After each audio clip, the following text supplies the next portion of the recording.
నేను దావీదు వేరు చిగురును, సంతానమును, ప్రకాశమానమైన వేగు చుక్కనై ఉన్నాను.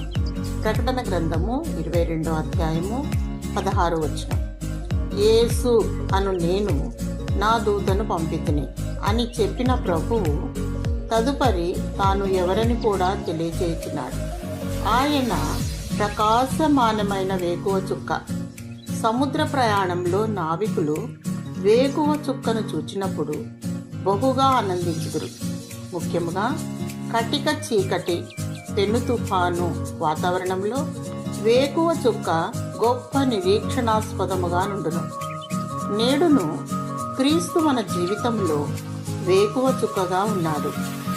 ఆయన మన హృదయమందలి కటిక చీకటిని తొలగించి పరలోకపు వెలుగును ప్రసాదించుచున్నాడు.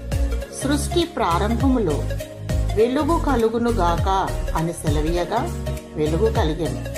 అది అంధకారంలో నుండి వెలుగు ప్రకాశించునుగాక అని పలికిన దేవుడే తను మహిమను గూర్చిన జ్ఞానము యేసుక్రీస్తునందు వెల్లడిపరచుటకు మీ హృదయములలో ప్రకాశించెను. దేవుడు నిన్ను ప్రేమించి విశ్వాస యాత్రలో విజయమిచ్చునుగాక.